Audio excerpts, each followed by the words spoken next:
Сайн байцгаана уу? Solo Leveling анимны маань season 2 эхэлж байна. Ингээд анime руу орцгоё.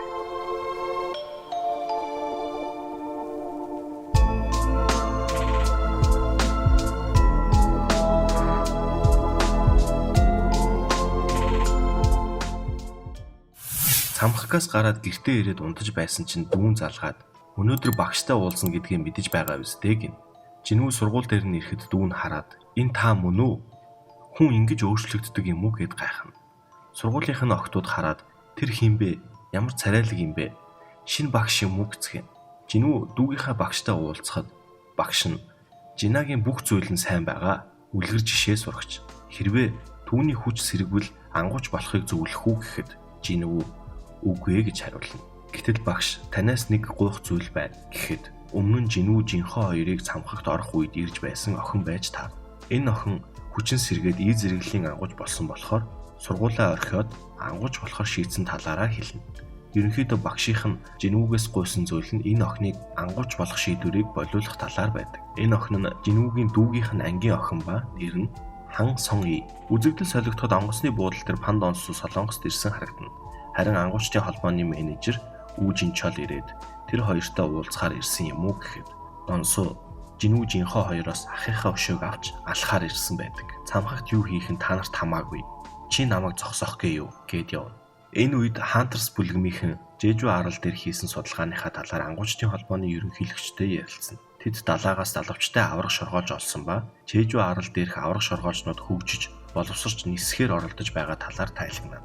Жинүү дүүгийнхаа ангийн охиныг дагуулад бэлтгэл хийлгэхээр Бяко бүлгмийн ан хэлцийн дарга дээр ирнэ. Тэдний орох гэж байгаа Си зэрэглэлийн цамхагт хамт орохыг гуйсан байв. Тэднийг ахалж явах ангууч нь A зэрэглэлийн Ким Чол гэх танк төрлийн ангууч. Энэ бэлтгэл хийхээр орж байгаа салаанд нь B зэрэглэлийн 5, C зэрэглэлийн 2 ангуучид дээр манай E зэрэглэлийн 2 нэмэгдээд аруулаа орохоор болно. Жинүүгийн гол санаа нь цамхагт орж бодит байдлыг харуул бодлоо өөрчилж магадгүй гэсэн санаатай л дагуулж явж байгаа юм. Тэднийг яг орох үед Жинүүд сонин мэдрэмж төрнө.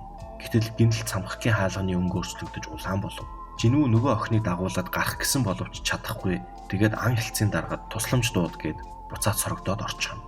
Ан хэлцийн дарга бүлгмийнх мастер С зэрэглэлийн ангууч Бэг Юн Хоруу залгаад улаан хаалганы талаар хэлтэл яг одоо очлоо гэж таслана. Улаан хаалга нь энгийн хаалгыг бодвол орхол юм бол гадаад ертөнцөөс тусгаарлагддаг ба боссыг нь ялах эсвэл хаалга өөрөө эвдрэх хүртэл гарах боломжгүй. Дээрээс нь Си зэрэглэлийн гэж хэмжигдэж байснаас хамаагүй илүү хүчтэй мангасууд гарч ирэх талаар ярьж байтал гинт ой дундаас мөсөн сум нисч ирээд нэг ангуучийг ална. Харин өөр нэг сум сонгийг онох байсныг Жинүү барьчихсан зогсож байдаг. Энийг харсан нэг ангууч их гайхна. Тэдэнлүү дайрсан мангасууд нь мөсний ээлбүүд ба хүч нь би зэрэглээс дээшгээд тэдний ахалж аваа танк төрлийн ангууч нь амьд үлдэх магадлалыг өсгөхийн тулд хоёр хуваагдаж явна гэснээр Си зэрэглээс доошхыг дагуулж явахгүй. Эндхийн нэг өдөр бол бодит ертөнцийн нэг цагтаа тэнцдэг болохоор муугар бодвол олон сар болох магадлалтай. Бид боссыг ялвал та нар буцаж чадна гэд би зэрэглэлийн ангуучдыг дагуулаад цааш явахаар болно. Яг үнэндээ өөхөг гэдэл хайж байгаа юм л т. Тэгсэн түрүүн Жинүүгийн хүчийг анзаарсан эмэгтэй ангууч тэдэнтэй үлдэхээр болно. Тэгээд тэд хоёр салж явцгаана. Танкаар ахлуулсан хид рүү мөсний цагаан баавгаанууд дайрч тулалтцгаана. Манай хэд харин ойроо орцгоно. Гэтэл нөгөө дагаж явсан эмэгтэй ангууч энд мөсний цагаан баавгаа дүүрэн байгаа. Буцацгаая гэхэд Жинүү тийм болохоор л ойн гүн рүү явж байгаа юм. Мөсний элбүүдтэй тааралцснаас илүү дээр гээд тэр гуравт инвентаригоос дулаан хувцас гаргаж өгөхөд дээд түвшний ангууч нар хүртэл хідэн жижиг юмд гаргаж чаддаг биз дээ гээд гайхав. Сонги та яг хин юм бэ гэхэд би чамайг дагуулж ирсэн болохоор хамгаална. Оронд нь юу ч битгий асуу, юу ч битгий хүс гэв. Энэ үед Бяко бүлгийн мастер нь цамхагийн гадна ирчихсэн бүр мөсөн хаагдсан байна. Азтай байлаа гэхэд AB зэрэглэлийн хідэн хүн л гарч ирэх байх гэхэд ан хэлцийн дарга салааныхнаас гадна сүүлийн үед анхаарал татаад байгаа Сон Жинүү гэж ангууч дотор байгааг хэлнэ. Ямар зэрэглэл юм гэхэд И зэрэглэл гэхдээ тэр дахин сэргийгч байх магадлалтай гэв. Харин тэдэн дээр Панд онсуу ирнэ. Бяко бүлгийн мастер энд юу хийж байдаг вүлээ? Энд уулзна гэж сансангүй шүү гэхэд харин чил Америкт байх ёстой хүн манай бүлгмийн бүсэд юу хийж яваа юм гэхэд И зэрэглэлийн ангууч Сон Жинүүг хайж ирлээ. Энэ хүртэл ирж байхад улаан хаалга ядаж царайгаа харуулхад яадаг юм. Эндээ өөхөх нэ гэж хэлхийг нь сонсоод ангуучны холбооны менежер Сон Жинүүч азтай залуу юм. Панд онсуу байсан ч улаан хаалгаар орж чадахгүй. Гэвч амьд гарч ирж чадах болов уу гэж бод. Панд онсоо шал дэмий ирлээ гэд явах гэж байснаа. Жинүүг яагаад Бяко бүлгмийнхэнтэй орсон талаар асуухад ан хэлцийн дарга Сэд зэрэглэлийн цамхагт орж үзхийг хүссэн болохоор нь гэхэд Донсоо ан хэлцийн даргыг багалзуурдаад чи үргэлж сонирхолтой юм шиншилж явдаг байхаа гэхэд Бэгийн хоо гараас нь натхад болиулахад чи надад тушаах гээд байна уу гэд Эс зэрэглэлийн хоёр ангууч хоорондоо тулалдах гээд бие рүүгээ дайрахад ангуучдын холбооны менежер дундуур нь ор зогсов. Та хоёр хүчээс улсны ачаар гар маань хугарсангүй гэх Донсогийн утсанд мессеж ирэн Жинүүг азтай новш гэд яваад өг. Жинүү тэдэн рүү дайрсан цагаан багуунуудыг устгаад нөгөө гурвыгаа үлдээгээд цааш ганцаар явсаар үүрнийх нь үүдэнд ирсэн байна. Гараад ир гэхэд сүүдрийн цэргүүд нь гарч ирэн цагаан багуунуудтай тулалдана. Агуугаас босс нь гарч ирэн сүүдрийн цэргүүдийг устгахад Жинүү Игридийг явуулна. Игрид боссынхын толгойг таслаад Жинүү дээр ирэн сүгдэнэ. Жинүү сайн байна гэд мөрөн дээр нь гараа тавина. Харин цагаан багуунуудыг босс гэд сүүдрийн цэргээ болгоно. Харин нөгөө талд танкаар ахлуулсан хэд рүү мөсний элбүүд дайрч хамт явсан ангуучдыг нь бүгдийг нь алхахад нөгөө нөхөр маань орилоор л цухтагаа талуу болно. Зогтож явсаар манай хэдийн байгаа газарт ирэхэд манай хэд галт орчихсон багвай мах идээд инээлдээ цуцгааж байгааг нь хараад манай салааныхан бүгд үхсэн хүнс дулаан хувцс хэрэглэл байгаагүйгээс боллоо. Хин хувцс өгсөн биднээс харамлаж үхэлд хүргэлээгээд сэлмээ гаргаад орилоод ирэхэд Жинүү гинэт гарч ирээд цохиж унгаагаад гайтай юмнууд дагуулж ирж байх юм аа. Нуугдхаа бол гэхэд мөсний элбүүд дагаад ирсэн байдаг.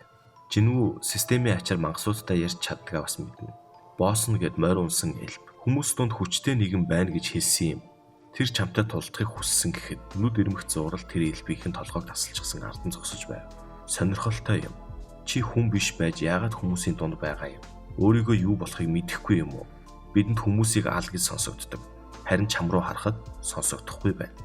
Ардаа байгаа хүмүүсээ өгвөл чамааг зүгээр өнгөрөөе гэв. Та нар хин юм? Яагаад хүмүүстэй тулалдаг юм гэхэд бид бол гэснээ гацаад өмнө хэлсэн зүйлээ дахиад л давтна. Жинүү татгалцахад бид хамаагүй олуулаа гэхэд Жинүү инээгээд аль тална гэд сүүдрийн цэргүүдэд дуу. Босс нь Жинүү рүү дайран миний нэр Валка. Чиний нэр хин юм гэж асуув. Сон Жинүү гэд тэд тулалдаж эхэлнэ.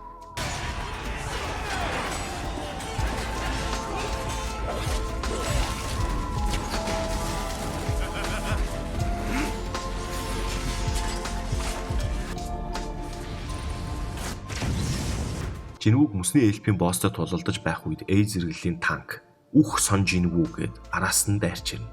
Энэ үед Игрид гарч ирээд Эй зэрэглэлийн ангуучийг нэгт сүлбээд алчихна. Үхснийхэн дараа Жинүү босс гэж дуудаад сүүдрийн цэгээ болгоод түүнийг Айрон гэж нэрлэнэ. Харин энэ үед нөгөө хэд нь модон дундаас харчихсан. Ангуучдын тулаан үргэлж ийм байдаг юм уу гэхэд тийм байсан бол би юу гэж ангууч болж байдаг юм гэв. Жинүү Игрид Айрон гурвуулаа нийлж мөсний эльпийн босстой тулалдана.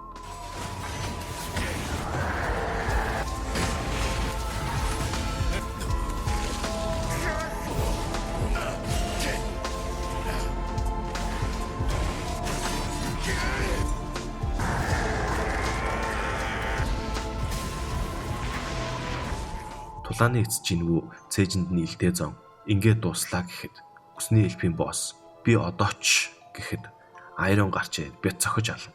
Айрон үхчгээд байхад нь цогсоор л байна. Жинүү хөөй хэтрүүлэхэ бойл гэснэ.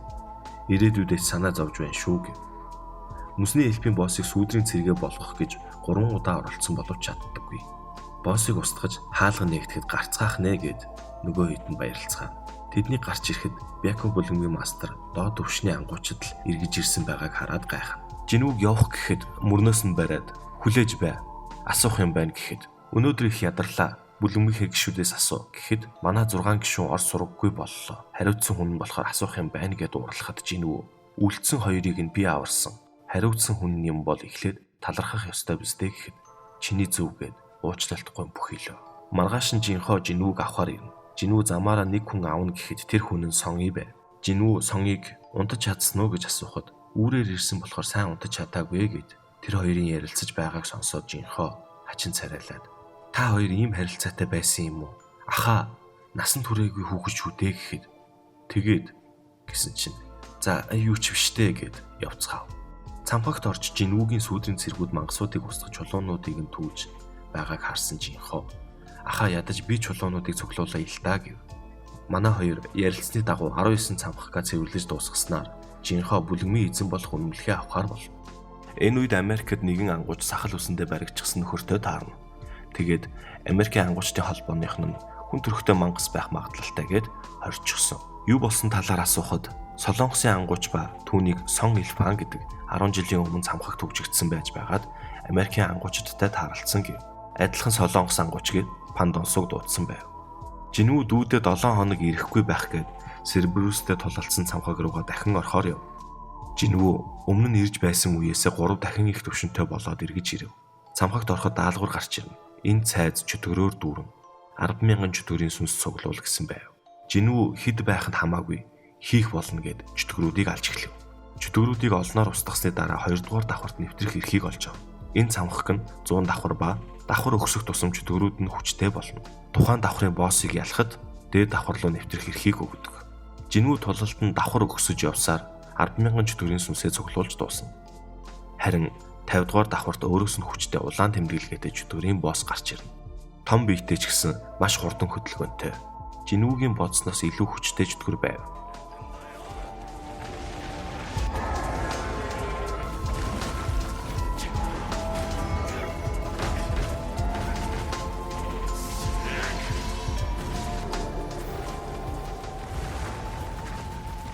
Ямартай ч Жинүү чөтгөрийн боссыг ялан дээд давхарт нэвтрэх эрхийг авна. Энэ үед Америкт Пандонсу хоригдож байгаа Солонгос ангууч дээр ирнэ. Пандонсу түүнээс байцаалт авахар болоход хүн төрлөختөн цамхаг болон мангасын тухай хэр ихийг мэдэх вэ гэж асуув. Цамхаг, мангас бол ердөөл эхлэл. Хамгийн аюултай гамшиг сэрсэн. Миний зорилго бол гамшигыг зогсоох гэхэд Пандонсу энэ дэлхий дээр маш олон ангууч байгаа гэд материалыг нь хартал энэ ангууч нь Жинүүгийн аав байж таарна. Пандонсу чамд гоё юм хийлж өгье гэснэ. Чиний хүү үхсэн гэв. Үзэгдэл солигдоход хотод томоохон сүрэл болж эс зэрэглийнхэн хоорондоо тулалдсан талаар ярилцаж байв. Хормын дотор ийм зүйл боллоо гэхэд Пандонсу Жинүүгийн аавд ялагдсан сууж байв. Пандонсу Жинүүгийн аавд хүүг нь үхсэн талаар хэлснээс болоод ийм байдалтай байгаа харагдана. Жинүүгийн аав миний гэр бүлд ойртоод үзээрэй. Үхсэн ч миний хараанаас мултарч чадахгүй шүү гэсэн байв. Харин Жинүү цамхаг төвшнөө ахиулан чөтгөрүүдийг ядах юмгүй устгасаар л байлаа. Жинүү 75 давхар хүртэл явна.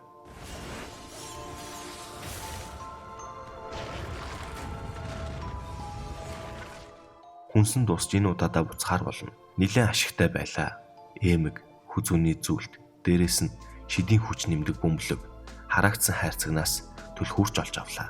50 дугаар давхрын шуналт вулканоос ертөнцийн модны хилтерхий, 75 дугаар давхрын сүнсний хөтлөгч метосоос зулцган ойн ус.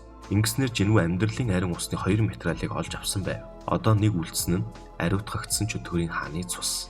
Жинүү цамхагаас гарч ирээд одоо энэ утгагүй жүжиг болий нуугаад байж чадахгүй гээд ангуучийн зэрэглэлээ шинчилэхээр шийднэ. Ангуучдын холбоон дээр ирсэн Жинүүг Бяко бүлгмийн ажилтан хараад бүлгмийн мастертаа Жинүүг ангуучийн зэрэглэлээ шинжлэх гэж байгаа талаар мэдэгдэхэд одоо очлоо гэж таслана. Жинүү дахин шинжлүүлэхээр орж бөмбөлөгт гараа тавин зогсно. Гэтэл төхөөрөмж нь алдаа заана. Ажилт нь юу болоод байгааг ойлгохгүй байж байтал ахлах нь орж ирээд дахин шалгаж үзээд энэ алдаа биш. Төхөөрөмж хүчийг нь хэмжиж чадахгүй байгаа юм. Тэр бол 10 дахь эс зэрэглэлийн ангууч гэв. Зааланд байсан бүх хүмүүс шинжлэх аргагүй ийм зүйл байдаг юм уу гэд гайхан шуугилдцгаана. Дотор шуугилдах хүмүүсийг сонссон ойролцоо байсан ангуучдын холбооны менежер Хантерс бүлгмийн мастер 2 орж харахаар бол ангуучдын холбооны ажилтан Жинүүд дараа нь үнэмлэхийг нь шинжлэх талаар тайлбарлан хэлнэ. Хүмүүс Хантерс бүлгмийн мастер Чэжон юм байна гэж ярилцсан. Жинүү түүнийг хараад галын шидийн оргил сүүлчийн зэвсэг гэгддэг ангуучв. Жинүүг хараад би бол Хантерс бүлгмийн мастер Чэжон юм байна. Орох бүлгмээ шийдсэн үү гэхэд өршөөгөөрөө би яарч байна гэд үлтэн хажуугаар нь өнгөрнө. Чэжон эвгүй байдалд ороод л үлдэнэ. Жинүүг явсны дараа Бяко бүлгмийн мастер Бэг Юнхо амьсгаатан яарангүй үсээр ирэв. Ажилтан дөнгөж сая энд байсан ч яваад өглөө гэв. Бэг Юнхо Чэжоны байгааг хараад очиж хамгийн гайтай амтад харчихлаа гэж бодно. Ангуучдын холбооны менежер Жинүүгийн хараас ээжийнх нь хэвтэж байгаа эмнэлэгтэр дагаж ирсэн байлаа. Өөртөө ч уулзахыг хүссэн хүн байна гэхэд харанхуугаас танилцахад таатай байна. Ангуучдын холбооны ерөнхийлөгч Гогон Хи байна. Тэрээр Солонгосын анхны эс зэрэглэлийн ангууч. Жинүү түүнийг хараад асар өндөр шидийн хүчтэй байна. 80 гарч байгаа гэхэд итгэмээргүй бийтэй юм. Үхэх шахан байж төвшнөө нэмж ирсэн одоогийн надтай бараг энэ тэнцүү байна гэж бодно. Эс зэрэглэлтэй болсонд баяр хүргэе. Шулуухан хэлэхэд манад орохгүй биз? Чамд холбоонд чухал байр суурь өгье. Одоо энэ улс ангуучид дээр тогтож байгаа. Тэдний төвд 5 том бүлгэм одоогоор тэнцвэртэй байгаа. Чи аль нэгэнд нь орвол тэнцвэр алдагдана гэхэд Жинүү үнэхээр сайхан саналж гисэн. Би татгалзаж байна гэв. Жинүү Хантерс бүлгмийн цамхагт орох уурхайчдын багт хүн хайж байна гэсэн зарыг хараад төвшнөө өөрчлөгдөхөөс өмнө ээж зэрэглийн цамхагт орж үзэхээр уурхайчдын багт орохоор болно. Дээд төвшний цамхагт ороход ажил хуваарлах нь чухал. Мангасуудыг устгах дайралтын салаа, цамхагдах маана чулуу гэх зүйлсийг авчрах уурхайчдын баг, мангасын цогцос авах баг. Уурхайчдын баг ажилдаа бэлдэж байх үед ангуучид цамхагийн боосоос бусад мангасуудыг устгаад гарч ирнэ. Тэдэн дунд Хантерс бүлгмийн мастер Чэжоинаас гадна Хантерсын дид ахмад 9 дахь эс зэрэглийн ангууч Чахэйн бас байв. Уурхайчдын багийнхан ажилдаа орцгооно. Цайны цаг болох үеэр Жинүү цамхагт ганцаараа үлдэн цааш явж одоо боосыг устгачихвал Хантерс бүлгмийнхэн ч их алдагдалд орно. Гэхдээ түр орвол гээд илдээ гаргатал хин нэгэн наана юу хийж байгаа юм гэв. Эргээд хартал Чахэйн байв.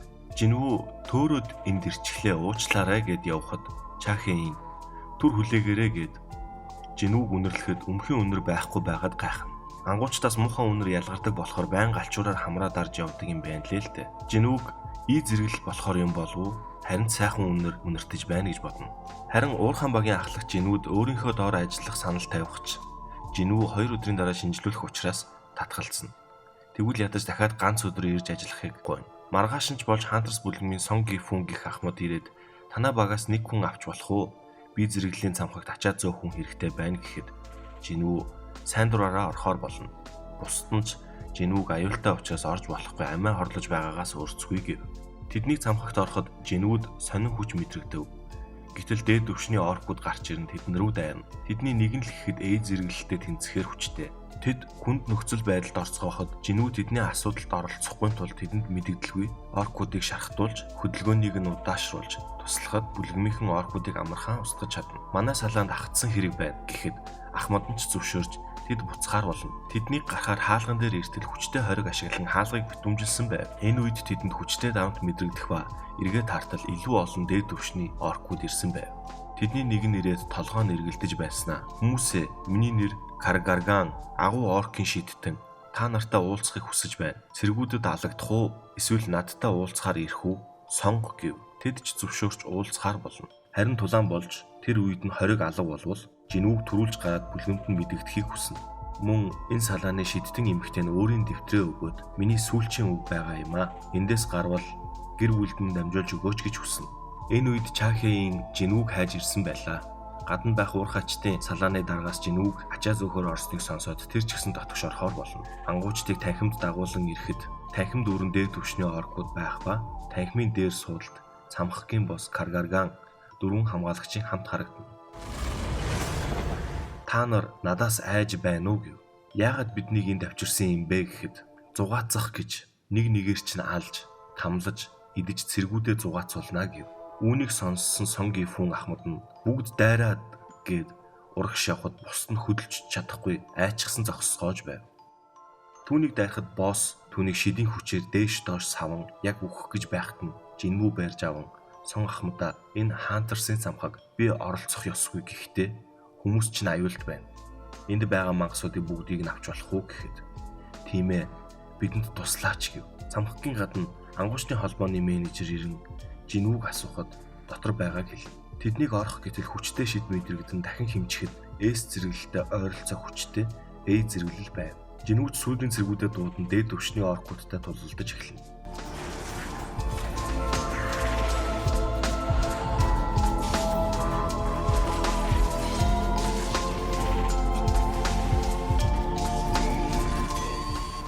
Босс нь шидийн хүчээ ашиглан дайраад Жинүүг ойртуулдаг.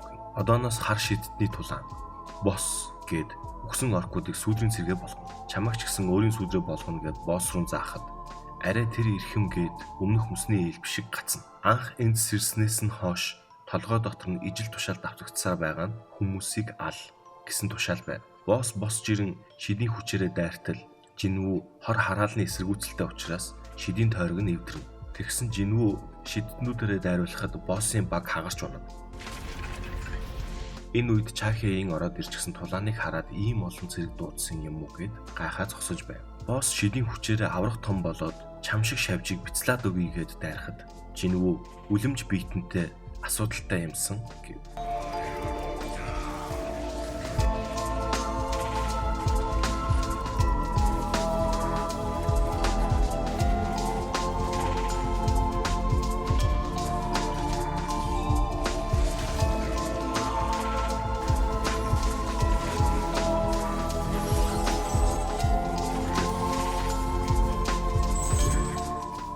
Жинвүү боссыг гинжээр орон газарт унгах үед ангуучдын холбооныхан ч ороод ирчихсэн хараад зогсож байна. Гаднаас асар өндөр шидийн хүч мэдрээд туслахаар ирлээ.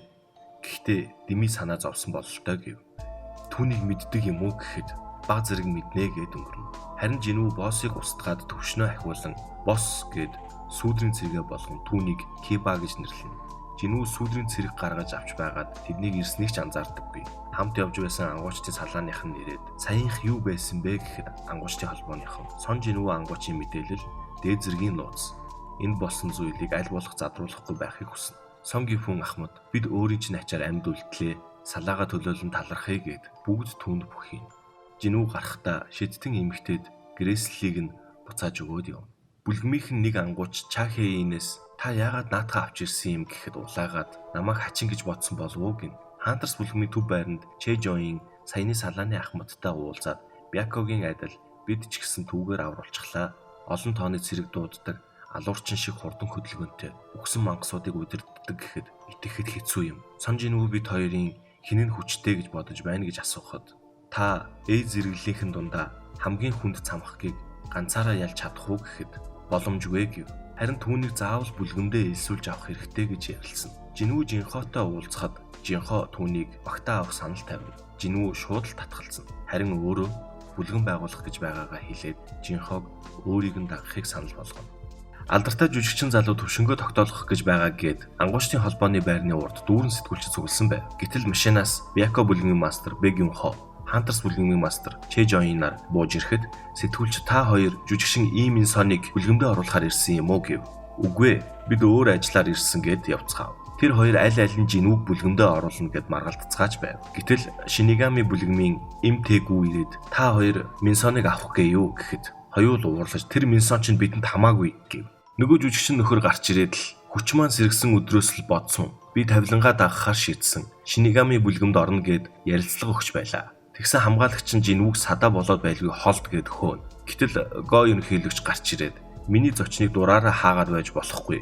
Би та нарт энэ цагаар сэтгүүлчд цуглуулж болохгүй гэж хэлсэн биз дээ. Сон ангуучаа орцгоё гэв. Жүжигчин залууг араас нь орох гэтэл ангуучдын холбооны менежер бусад хүн зэрэглэлээ шалгуулж байна. Дуусах хүртэл орж болохгүй гэд зогсов. Жүжигчин залууч эвгүй байдалд ороод үлдэнэ. Го ерөнхийлөгч Жинвүүг дагуулan бэлтгэлийн зааланд орж ирэхэд ангуучдын холбооны ажилтан дахин шинжлэхийн тулд ангуучийн чадамжийг нь шалгая.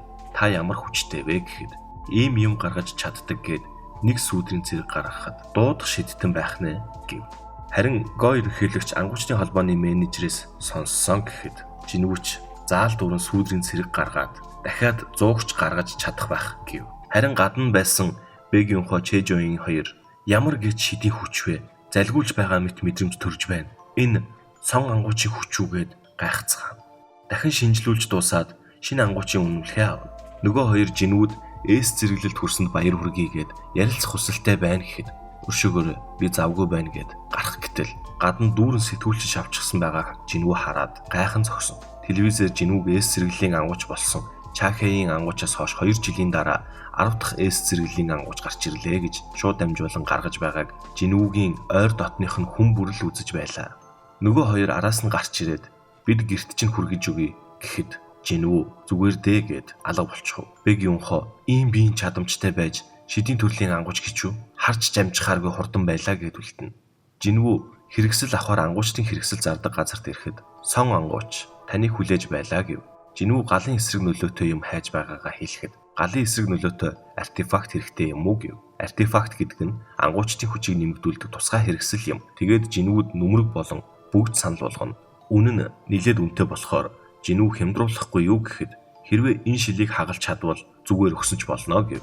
Манай шил шидийн хүчээр бэхжүүлсэн тусгай загвар гэхэд Жинвүү хүчээ гаргах гэтэл хүлээгээрээ зүгээр тоглосон юм а. Хагарахгүй байсан ч дөргөлд мэдрэгдвэл хамгаалагчид ирнэ гэхэд өршөөгөөрэй гэхэд харин миний л тоглоом хэтэрчихлээ гэв. Богино илд үзмээр байна гэхэд өөр ажилтан Жинвүүг дагуулсан явна. Тэднийг явсны дараа хартал Жинвүүг хүрээч үгүй байхад нь шилэн цуурсан байлаа. Жинвүүд санал болгосон илт нь маш хүнтэй санагдаад өөрийн богино илдээ үзүүлэхэд дор хаяж 100 сая хүрэх байх гэв. Жинвүү дотроо системээс 2.8 сая голдор авсан зүйл ийм үнэтэй байгаа юм чинь шунлын мөмлөгийг зарах шаардлагагүй юм байна гэж бодоод явна.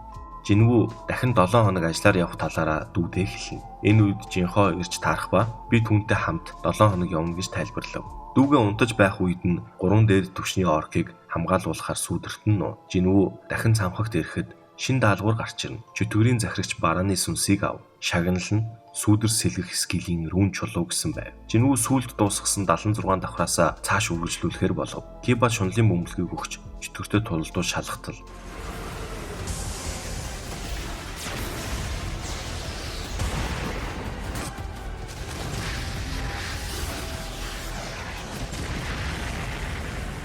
Маш их хүч гаргаж байгааг хараад хамаагүй хэрэглээд байж болохгүй юм байна да гэд түүнд үлдээв. Энэ үед Жинхогийн аав гэртээ ээжтэй нь ярилцаж зогсож байгаад нүдэн харанхуйлан газарт унав. Нэмлэх түргэгдэн ирж үзүүлтэл талстын өвчин туссан байв. Жинвүү сүүдрийн цэргүүдээрээ чөтгөрүүдийг устгуулan цааш явсаар 80 дугаар давхарт ирнэ. Жинвүү 3 чөтгөртөд таарах ба тэдний хоёрыг нь яд хэмгүй ална. Ганцаар үлдсэн чөтгөр дээр ойртон очоод эртнээс сонирн байсан юм. Мангас ч гэсэн айдаг уу гэж асуугаад түүн рүү дайртал. Бууж өглөө амийг маань өршөөгөөч гэв. Тэгснэ Жинвүү цааш харсан үед нь одоо л боломж гээд алах гэж дайрахад Кибаг дуудан хамгаалав. Жинвүү дараагийн давхарт нэвтрэх эрхийг олж өг гэхэд манай овог хадгалж байгаа. Амьд үлдээвэл үгүй. Дээд давхруудын нэвтрэх бичгүүд чаана байгааг би мэднэ. Хүргэж өгье гэхэд асуудал нь чамд итгэж болох уу гэж асуув. Жинвүүгээс гарч байгаа хүчний аураас маш их айн. Тийм ээ гэв. Та нарт хүмүүсийг аал гэж сонсогддгүү гэхэд үгүй ээ, өөр тушаа сонсогддог. Бага газраа хамгаал гэж. Хизэнээс гэхэд энд ирснээс хойш гэв. Та нар өмнө нь хаана байсан юм гэхэд чөтгөрийн ертөнцид нэг л өдөр гинэт энд байсан. Тэнд юу хийж байсан юм гэхэд яг л өмнөх мангасуудыг гацаж дайнд бэлдэж байсан. Чөтгөрүүдийг нэгтгэхгүй бол ялахааргүй дайсантай гэд дахин гацаж зөвшөөрөгдсөн мэдээлэлээс давсан тул яриаг зогсоолоо гэд ухаан алдан унав. Энэ үед Японы нэгэн арал дээр нисдэг шоргоолчнууд газардан хохирол учруулж байгаа талаар ангуучдын холбооныхон хуралдана. Го ерөнхийлөгч яаралтай Японоос тусламж хүс цаг нь ирлээ. 4-р удаагийн Чежу арлын дайралтыг эхлүүлж байна гэж мэдэгдэв. Жинвүү нөгөө Эшилгийн эмэгтэй чөтгөрийг дагуулсан гэр бүлийнхэн цайзад ирэв. Чөтгөрүү Жинвүү рүү дайрахад нэвтрэх эрхийг өгвөл та нарыг гэмтээхгүй гэж амласан гэв. Эшилийн аав нь ийм хүчтэй байхад бид яаж ялах вэ гэж бодоод нэвтрэх бичгийг өгөөд одоо хурдан яв гэхэд охиныг нь замчлуулахаар авч явна гэд аавд нь түүнийг хамгаалахаа амлана. Тэр хоёр чөтгөрүүдийг устган цааш явсаар сүүлийн 100 дугаар давхарт ирнэ. Гинэт тэнгэрээс луу унсан чөтгөрийн захирагч бараан гих чөтгөр гарч ирнэ. Маш олон портал хаалга нээхэд хаалгаар чөтгөрүүд гарч ирэн тэднийг бүслэнэ. Жинвүү сүүдрийн цэргүүдээ дуудан чөтгөрүүдтэй тулалдаж эхэлнэ.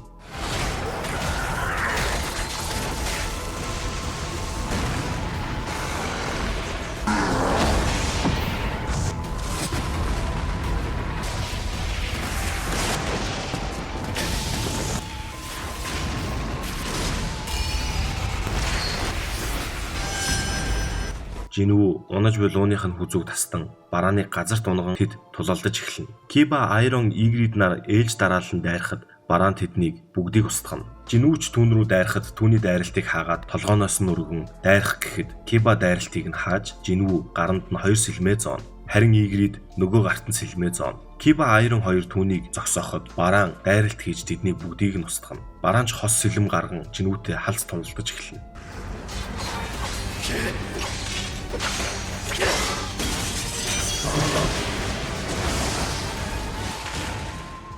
Жинвүү барааны дайралтыг хаагаад илдээ гарнаасаа алтна. Бараан дайрахаар бэлдэж Жинвүү бултаж чадахгүй гэж бодох үед хамт явсан Эшил өөрийн жадаа бараан руу шидэн саатуулв. Энэ боломжийг ашиглан Жинвүү захирагчийн гараараа барааныг барин түүний 2 гарыг тасна. Бараан дахин дайрах гэтэл Жинвүү 90 доороос нь толгойг нь тасарч унтал зохино. Барааны толгой тасарч унахад биенээс нь дэлбэрэлт үүсч дээш харман асар хүчтэй дэлбэрэлт үүсгээд түүний бие газарт унана. Дөрөвт удаагийн Чежу арлын дайралтыг эхлүүлж байгаатай холбоотой Японоос Бакин гэх бүлгийн мастер С зэрэглэлийн ангууч Готоо Рюжи ангуучдын холбооныхонтой уулзна. Бакин бүлгэм нь С зэрэглэлийн 11 ангуучтай Японы хамгийн том бүлгэн ба Азида номер 2-т ордог. Чежу арал дахь шоргоолжнууд өндөгнөөс гараад 1 жил орчим насалдаг талаар Японы тал судалсан байв. Тиймээс хатан шоргоолжийг нь устгавал үйлдэл нь 1 жилийн дотор алга болно гэв. Ажиллагаанд Бакин бүлгэм С зэрэглэлийн 11 ангуучийнхаа 10-ыг нь оролцуулна. Тэд шоргоолжнуудыг өөрсдөд рүүгээ татах хооронд Солонгосын тал хатан шоргоолжийг устгахаар болов. Барааныг устгаснаар Чөтгөрийн хааны ариутгагдсан цусыг олж авч цуглуулсан зүйлсээ нийлүүлэхэд амьдралын ариун ус гарч ирнэ. Гэтэл Айрон үхсэн лууны цогцыг Жинвүүд авчирч өгнө. Жинвүүч санаачлагтай байна шүү гэд лууг сүүдрийн цэргээ болгон Кайсел гэж нэрлэнэ. Мөн дээрээс нь скилний чулуу гарч ирсэн ба тэр нь сүүдрийн цэрэгтээ байрлалаа солих боломжтой скил байж таарна. Эшилд гэрлүүгээ ганцаараа харихыг хэлээд боломж гарвал дараа уулзъя гэд шууд сүүдрийн цэрэгтэйгээ солигдсон цамх газ гарч Кэсэлийг дуудан цааш явна. Бяка бүлгмийн мастер Бэг Юнхо өөр нэгэн С зэрэглэлийн ангуучтай сууцгааж байна. Энэ ангууч нь С зэрэглэлийн эмчилгээний төрлийн ангууч Мин Бёнгу ба хүнд гэмтэл аваагүйч залуугаараа ангууч байхаа болсон юм байна. Чи үнэхээр дахиад явах юм уу гэж асуув. Бэг Юнхо тийм ээ гэв. Тэд анхны Чежу арал дээрх дайралтын үеэр хамт байсан ба тэнд найзыгаа алдаж байсан. Тэгээд дахин дайралт хийхээр явах гэж байгаа болохоор дахиж уулзаж чадахгүй байж магадгүй. Тийм болохоор уулзахаар ирсэн талаараа хэлнэ. Харин Мин Бёнгу нь цус харж чадхаа болсон болохоор хамт явж чадахгүй гэдгийг хэлнэ. Энэ үед Жинвүү эмнэлэгт байгаа ээж дээрээ ирээд цамх газ олж авсан амьдралын ариун усаа ээждээ уулгана. Гэтэл ээжийнх нь бүх шарх сорив идгэж босоод ирнэ. Жинвүү юу? Ээж нь хэр удаан унтсан бэ? Жинаа яасан гэж асуухад 4 жилийн турш. Жинаа сайн байгаа гэхэд баярлалаа Жинвүү. Амлсандаа хүрчээ гэв.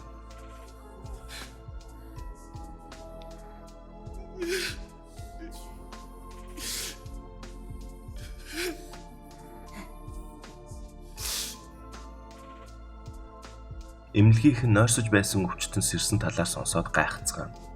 Жинаач ээж дээрээ ирж Жинвүү ингэж нэг үр дүнд хүрлээ гэж бодно. Томс Андре гэх Америк улсын тусгай С зэрэглэлийн ангууч Солонгост ирсэн байж таарна. Өөрийнх нь хэлснээр зүгээр л аяллаар ирсэн гэх боловч ямар нэгэн зүйл шалгахаар ирсэн талаар таамаглана. Го ерөнхийлөгч Жинвүүтэй уулзсан удахгүй болох Чежу арлын дайралтанд туслахыг гуйна. Харин Жинвүү ээж нь ухаан ороод удаагүй байгаа болохоор дахин ээж дүүгээсээ холдохоо сайн. Гэтэл гинэт шидийн хүч мэдрэгдэхэд Го ерөнхийлөгч инээгээд ийм холоос мэдэрч байгаа юм уу? Яг одоо зааланд С зэрэглэлийн ангуучид бэлтгэл хийж байгаа гэж хэлв. Жинвүүч сонирхон харахаар очино. Зааланд Бяка бүлгмийн мастер өөр нэгэн С зэрэглэлийн ангуучтай бэлтгэл хийж байв. Энэ ангууч нь Мёжо бүлгмийн Ма Донгвук юм. Гэтэл гаднаас Японы С зэрэглэлийн ангуучид орж ирнэ. Орчуулагч нь Готоо Рюжид тэдний бэлтгэл хийж байгааг хараад энэ улсын шилдэгүүд нь ийм гэвэл урам хугармаар юм. Таны тулааныг үргэлж хардаг болохоор тэд С зэрэглэлийнх гэж харагдахгүй байна гэхэд сая хэлсэн зүйлийг чинь сонсоод өгүүлж чадахгүй гэв. Хинбэ гэхэд Кишидан бүлгмийн А зэрэглэлийн ангууч Пак Жонсук гэтэл анх удаагаа л сонсож байна гэв. Тэдний араас Чахэйн ирээд дими үүмэн тарих хэрэггүй гэхэд Готоо Рюжи нэгэнт ирснийх С зэрэглэлийн ангуучид дунд тэмцээн зохиоё гэхэд Го ерөнхийлөгч сайхан санаа байна. Гэхдээ зөвхөн тулааны төрлийн ангуучдын дунд зохионо гэв. Дөрөв нь бугуунаас барих, нуруунд хүрэх, эсвэл газарт унагвал ялна. Солонгос улсаас Чахэйн, Имтэгүү, Ма Донгвук, Бэг Юнхо, Япон улсаас Канай Тавата, Ацуши Кумамото, Минори Хошино, Кензо Танака гэх С зэрэглэлийн ангуучид дөрвийн эсрэг дөрөв өрсөлдөхөр болно. Эхэлцгээе хэн нь илүү хүчтэйгээ харцгаая гэд хоёр-хоёроо тулалдцгааж байв. Гэтэл Ма Донгвук анх удаага л газарт шилэгдэж үзлээ гэд инээчгсэн хэвтэж байв. Имтэгүүч бугуунаасаа бариулан ялагдана. Чахэйн, Бэг Юнхо хоёр дөрвийн эсрэг хоёр үлдэнэ. Чахэйн Таватагийн нуруунд хүрснээр түүнийг хасаж Бэг туслахаар явж байх үед нь араас нь Кумамото ирэхэд рефлексээрээ эргэж харан зохино. Гэтэл Кумамото уурлахаараа биеэ хянаж чадхаа болж илүү хүчтэй болдог байж таарав. Тэр хоёрын тулалдаж байгааг хараад Японы талынхан зогсоохгүй юм уу гэхэд Готоо Рюжи гэмтэхээр хөдөлгөөн хийвэл зогсоё гэв. Тэгээд Чахэйн рүү араас нь хүчтэй дайрсаар байв. Гэтэл Жинвүү дундуур нь орж түүнийг хамгаална. Энэ үйлдэл чинь бэлтгэл гэхэд хитэрч байна гэхэд Кумамото Жинвүү рүү дайрахад эргүүлэн газарт унган түүнийг зогсооно. Үүнийг харсан Готоо Рюжи тэр ангууч үнэхээр шидийн төрлийнх гэж үү? Өөрөө шалгахаас өөр аргагүй гэв.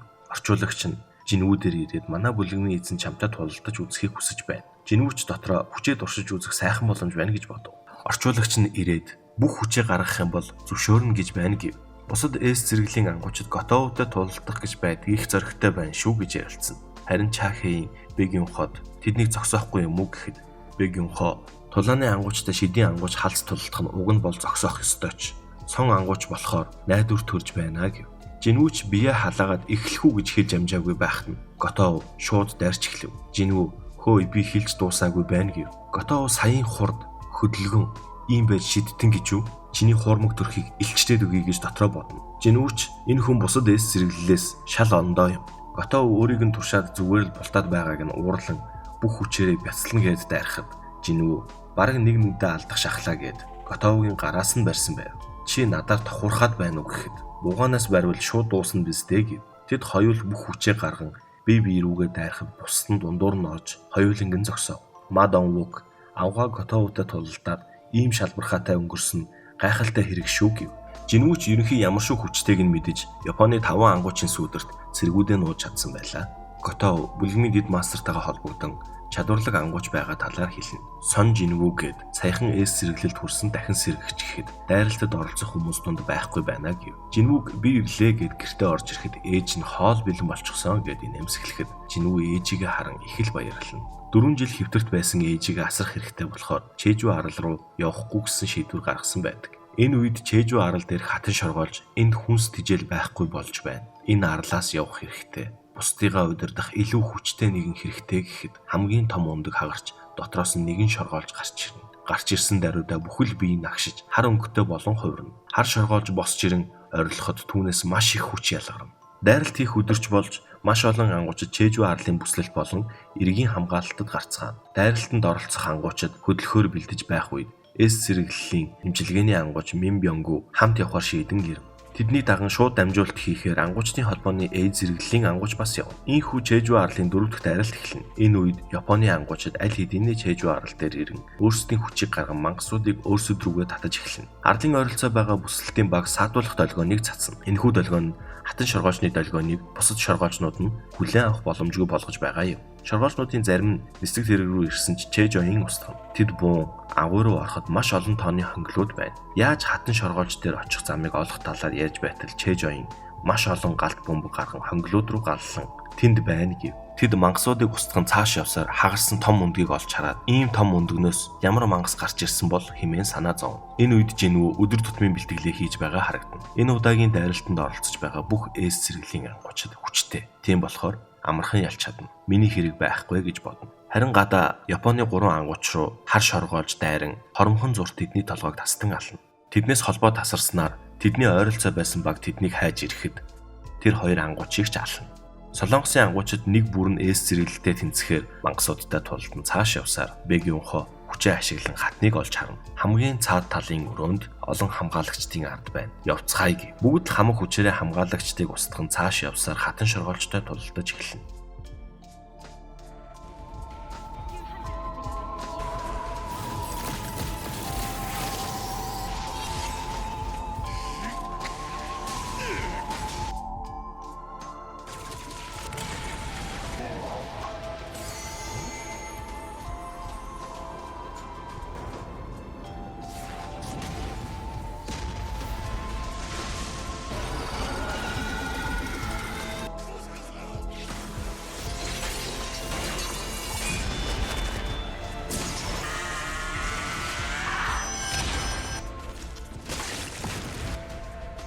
Эцэст нь бүгд хүчээ нэгтгэн хатан шоргоолжийг устгаж чадна.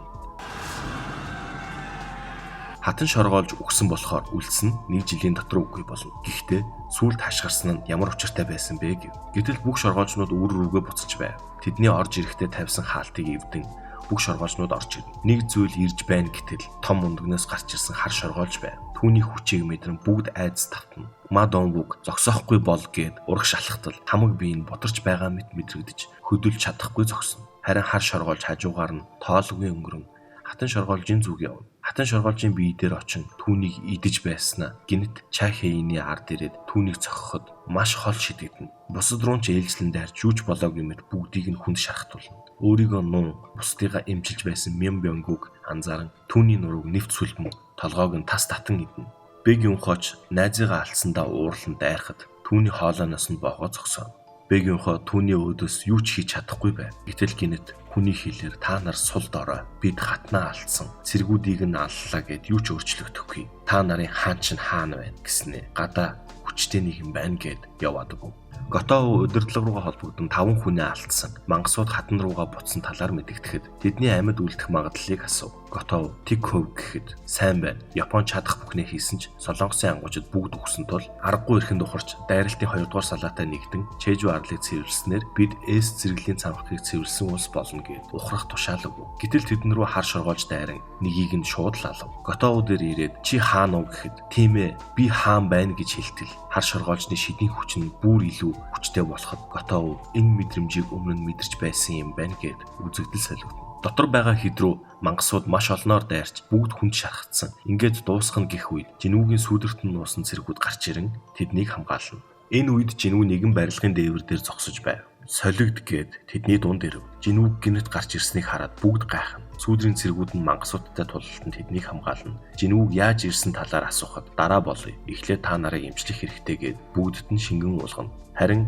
Чахеиний шарх хүнд байсан болохоор шингэн нөлөөлдөггүй. Яаралтай гарах хэрэгтэй. Би зам нээж өгье гэтэл хар шоргоолж Готоог алчхаад эргээд ирсэн байв. Гадаа хаан байсангүй. Энд хаан байгаа юм уу гэхэд Жинүү ойртон очино. Хар шоргоолж чи хүмүүсийн хаан уу гэхэд хөөх шавж байж ярьдаг юм уу гэв. Энэ үед шууд амжуулалт үзэж байсан хүмүүс Жинүүг ирсэн байгааг хараад бүгд гайхацгаа. Дүүн хараад ах уу түр гарчгаад ирийг гिचгээд дахиад л уу гин.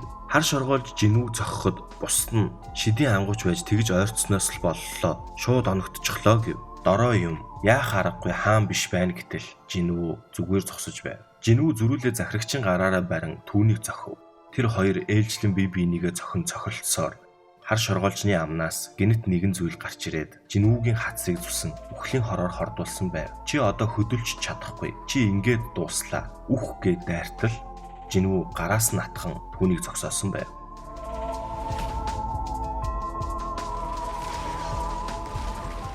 Хар шоргоолж хор нөлөөлөхгүй. Хүчээ үзээд ч нэмэргүй. Тийм бол гээд хувирч өөрчлөгдөв. Жинүүч сэлмээ гарган тэд тулалдаж эхэлнэ.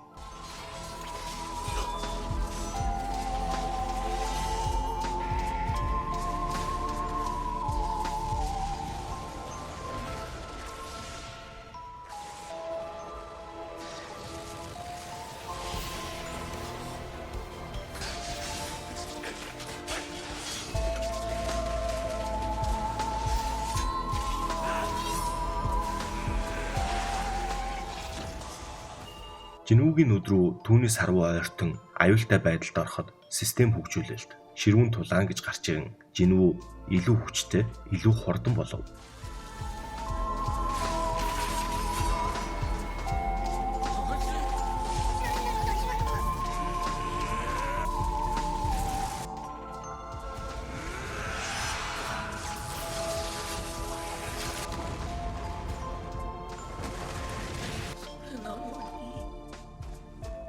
Хар шоргоолж айц давтан зогтоход Жинүү захирагчийн гараараа барин түүнийг устгана. Жинүү шууд л Чахеин рүү гүйж ирээд сүүлчийн найдвар гээд амьдралын ариун уснасаа өгөх боловч даанч нөлөөлөхгүй. Жинүү камера зогсоогоод өгөөч эсвэл би эвдчихэн шүү гээд Кибагаар эс цэрэглийн эмчилгээний ангуучийн цогцыг олж ирүүлсэн байв. Бэг Юнхо Жинүүг Бянгуг яах гэж байгаа талаар асуутал цаг алга чимээгүй бай гээд түүнийг бос гэхэд Мин Бянгу сүүдрийн цэрэг болон босч ирэв.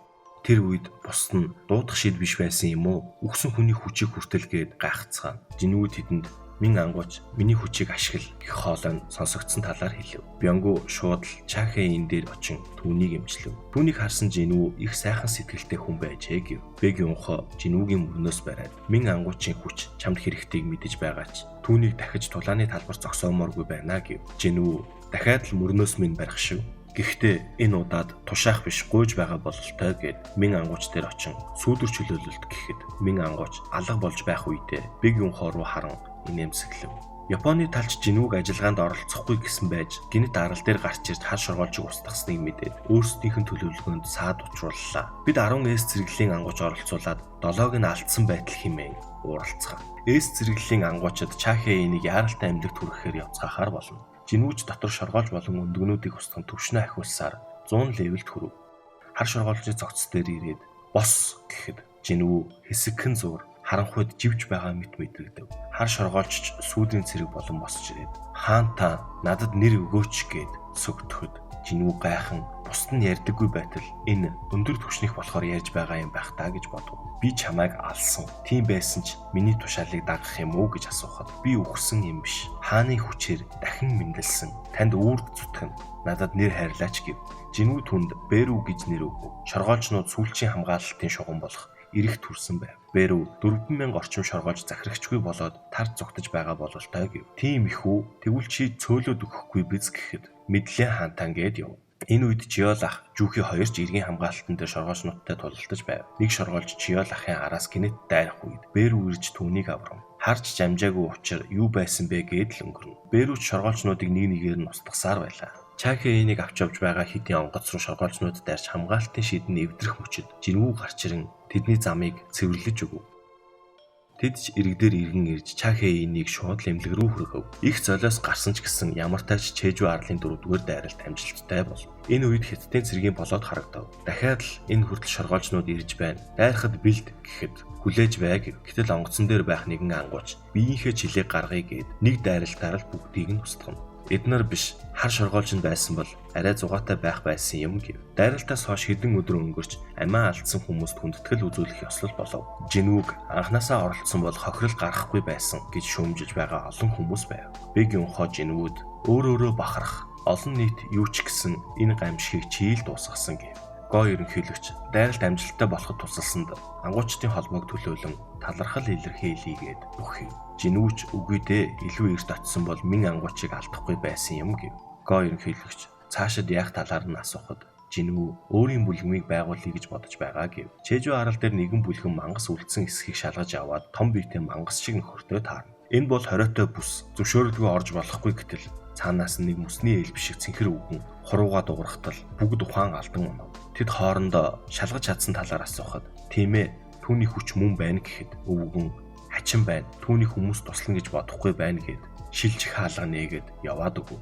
Том биетэнч бас өөр нэгэн хаалга нээгээд явв. Харин энэ болсон зүйлсийг Жинвүүгийн аав нууцаар хараад зогсож байв. Жинвүү түгжилд орчихсон Жинход Го ерөнхийлөгч бүлгэн байгуулахыг нь зөвшөөрсөн талаар хэлэхэд Жинхо би бүлгмийн байр хай гэхэд хажуунаас нь сонгийг гарч ирв. Намайг ч гэсэн бүлгэндээ аваач заавал нэмэр болно гэв. Го ерөнхийлөгч Жинвүү рүү залхан би зэрэглэлийн цамхаг нэгдсэн талаар хэлэхэд Жинвүүгийн төвжирээ зогсож байгаа замын урдхан талд байж таарна. Ангуучдын холбооны ажилтан төвжирлээс болоод ангуучид ирж чадахгүй байгаа талаар ярьж байтал Жинвүү цамхагийг хаахаар ирлээ гэв. Бусад ангуучид ирэх гэж удах нь гэхэд би ганцаараа орсон ч зүгээрээ гэд цамхаг руу ортол. Улаан хаалга болон өөрчлөгдөв. Жинвүүг ороход ойд шилжин очсон байв. Гарцаагүй улаан хаалга байна. Өнөөдөр ч асуудалтай өдөр байна шүү. Энэ хэр том юм бол гэд байж байтал мангасууд гарч ирв. Жинвүүч сүүдрийн цэргүүдэд дуудан энэ зэргийн юмд нэг их цаг өрөхгүй байлгүй. Хурдан цэвэрлэе гэв. Энэ үед Чахийн далайн эрэг дээр зогсож байгаа харагдав. Түүн дээр Чэжоин ирэхэд би одоо ч сул дорой. Гэвч тэр өөр байсан. Би түүнийг гүйцмээр байна. Тиймээс хүчтэй болох хэрэгтэй гэв. Ангуучид ан хийх гэж төрсөн. Цамхаг бол хүчтэй нь хүчхүүгээ хоололдог ертөнц. Хизээч үхэж мэднэ. Тийм байсан ч ангуучид тулалдана. Ямар ч хүчтэй хідэн ч дайсан байсан тэдний тололдох зорилго өөр. Гэр бүлээ хамгаалах гэж, өөрийгөө нотлох гэж, хувь тавилантайгаа тэмцэх гэж ангуучид ан хийсээр байх болно. Хинэн ч ан хийхээ болох бодлогогүй байгаа. Харин дараагийн олз юу вэ? Ингээд Solo Leveling анимны маань 2 дугаар улирал дуусаж байна. Энэ хүртэл хамт байсан та бүхэндээ маш их баярлалаа. Бичлэг маань таалагдсан бол лайк, subscribe дарж дэмжээрэй. Удахгүй дараагийн анимаараа иргэн уулзъя. Түр баяртай.